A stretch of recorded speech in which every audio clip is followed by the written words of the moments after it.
굉장히 천재적이었고, 결론부터 말하면은 글래디에이터 1보다 훨씬 좋았고, 아마 이 영상이 알고리즘에 뜨거나 영상을 보시는 분들이 지금 글래디에이터 2를 방금 보고 왔거나 아니면 볼 사람들만 클릭할 상황이 높은데, 일단은 보는 거를 강력 추천드립니다. 굉장히 천재적이고, 리들리 스콧이 사실은 겉으로는 이 흥행, 상업 영화를 쓰고 있지만 굉장히 철학적으로 복잡한 굉장한 내용을 가지고 있었고, 한마디로 요약하자면 사실은 배트맨의 정반대이다.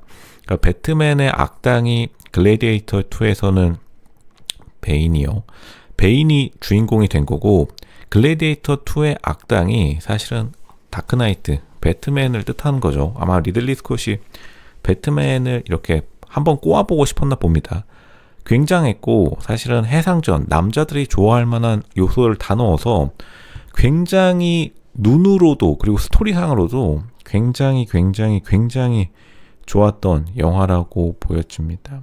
근데 이제 한 가지 짜쳤던 부분은 너무 이제 좀 이 철학적 내용을 담으려다 보니까 사실은 이 혈통에 관한 내용이 너무 강조돼서 뭐 사실 우연이죠. 한마디로 말하면 이 아들이라는 사실이 뭐 예고편에서 나왔지만 그거를 뭐 그렇게까지 강조할 필요가 있었나 싶은데, 사실은 그 한 가지 짜쳤던 부분을 제외하면은 이 철학적인 내용이 결국에는 현대 미국을 상징하는 내용일 텐데, 뭐 글래디에이터 2 주인공은 조 바이든을 뜻한다고 보면 되고, 사실은 이 글래디에이터 2의 악당은 말 그대로 다윈이즘, 한국말로 따지면 적자생존이죠. 가장 강한 자가 살아남는다라는, 이제 악당이 결국에는 아프리카 사람인데 트럼프를 상징하는 것도 굉장히 좀 의미심장합니다.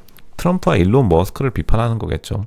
그리고 현대 미국이 아마도 로마 공화정을 가장 많이 벤치마킹한 국가이기도 하고, 결국에는 주인공이 세우고자 했던 상원들이 지배하는 나라, 그게 바로 미국, 원래 조 바이든이 꿈꾸었던 좀 안정적인 아메리칸 드림을 상징하기도 하는데, 사실은 미국이 지금 무너져가고 있는 것도 Fall of Rome, 로마의 몰락이라는 게 특히나 미국 서양에서 가장 유명한 주제이기도 한데, 로마의 몰락을 배경으로 하고 있고, 그만큼 미국의 상황이 급박하게 돌아간다는 그 점이 맞물려서 많은 사람들의 공감을 이끌어냈다고 보여요. 그리고 미국과 같이 많은 국가들이 사실 망해가고 있는 것도 팩트고, 대한민국도 망해가고 있다고 하죠. 근데 이제 가장 좀 흥미로운 점은 사실 글래디에이터 2의 주인공이 배트맨의 베인 역할과 같은 사람이라는 건데, 일단 배트맨은 너무나 유명한 영화고 다들 한 번쯤은 들어는 봤을 영화이기 때문에, 배트맨에서 이제 주인공이 배트맨이고 베인이라는 유명한 악당이 있었죠. 그 배트맨과 베인의 가장 유명한 대적신에서 베인이 자기는 어둠 속에서 태어난 사람, 그러니까 베인은 혈통을 강조했고, 배트맨과 베인의 마지막 대결에서요. 그 배트맨은 자기는 어둠에서 훈련한 사람, 배트맨이 실제로 태어난 거는 귀족으로 태어났지만 자기가 어둠의 병법을 익혀서 배트맨으로 태어났다라는 게 크리스토퍼 놀란 감독의 배트맨의 가장 큰 주제이기도 한데, 여기서는 정반대로, 글래디에이터 2에서는 정반대로 주인공이 혈통을 강조하고, 뭐 말 그대로 유명한 전사의 아들 그리고 공주의 아들로 밀어붙이고, 악당이 배트맨처럼 훈련을 통해서 1인자에 오르는 그 사람이 된 건데, 이 반대 배트맨의 흥행과는 정반대의 캐릭터 세팅을 가지고 얼마만큼 끝까지 밀어붙일 수 있나를 리들리 스콧 감독이 가장 원했다고 봐요.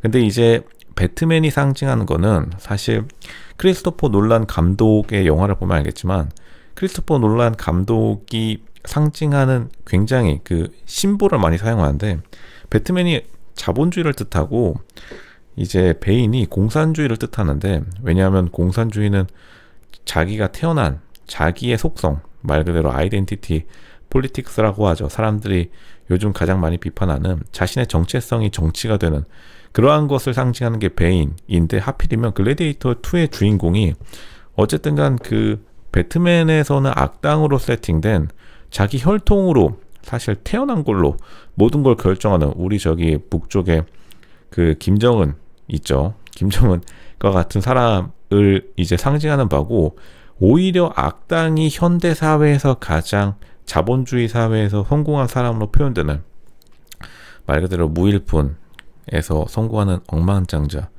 뭐 유명한 사람으로 일론 머스크가 있죠. 그러한 사람이 이 미국을 이끌어 나가는 게 맞냐 안 맞느냐에 대한 정답을 리들리 스콧이 굉장히 좀 고민을 많이 해서 낸 것으로 보입니다. 사실은 이 요즘에 이 정치적 평양성을 특히나 할리우드 감독 같은 위치에 서서 피해가기가 굉장히 어려운데, 오히려 아프리카계 배우를 악당에 넣었는데 그 배우가 상징하는 게 일론 머스크나 트럼프와 같은 이 다윈이즘, 능력주의 사회의 상징이라서 굉장히 보는 사람들로 하여금 오묘한 감정이 들게 하는데, 아마 리들리 스콧이 던지는, 사실 리들리 스콧은 굉장히 뭐 이미 성공한 감독이기도 하고 진짜로 전 세계의 슈퍼스타 감독이죠. 그 리들리 스콧이 현대 할리우드랑 현대 미국에 던지는 마지막 변화구라고 보입니다.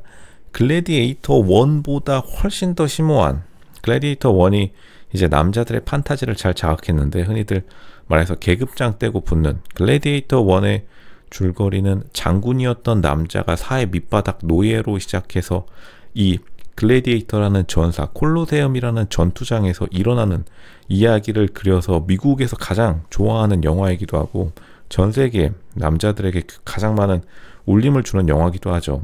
사회적 제도를 능력주의로 타파한 게 글래디에이터 1의 주요 서사였다면, 사실 글래디에이터 2는 혈통으로 이어지는 한 제도의 정통성, 로마로 좀 그 돋보기를 확대해서 오히려 사회 전반적인 문제를 돌아보는데, 그 사회 전반적인 문제에서 글래디에이터 1과 정반대의 주제를 가지고 누구 편에 서야 되는지 굉장히 관객들에게 많은 궁금증을 주었다고 봐요. 사실 대한민국의 정치 제도가 미국이랑 좀 많이 다르죠.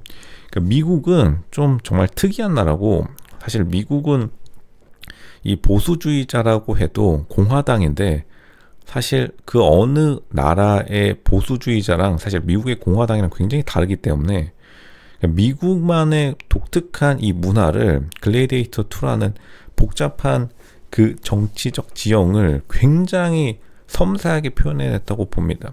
사람들은 이것을 보고 흥행영화, 상업용 영화라고 당연히 평론가들은 비판할 수 있겠죠. 왜냐하면 또 재밌으면 비판하는 게 영화 평론가, 그리고 대한민국에서 사실 보수 진영과 진보 진영의 전투라고 하면은, 사실은 미국으로 따지면 다 굉장히 또 다 보수적인 입장이긴 한데, 한국의 진보가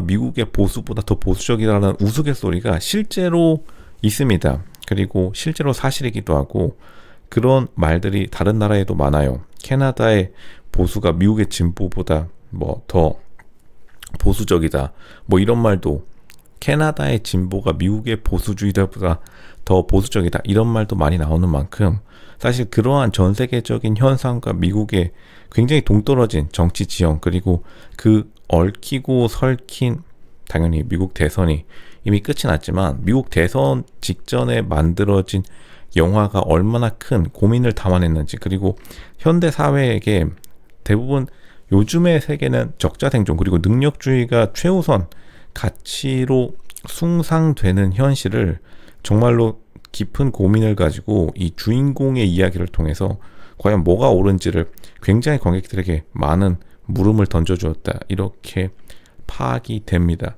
굉장히 흥행영화를 쓴 철학적 요소를 많이 담았다, 이렇게 말씀드리겠습니다.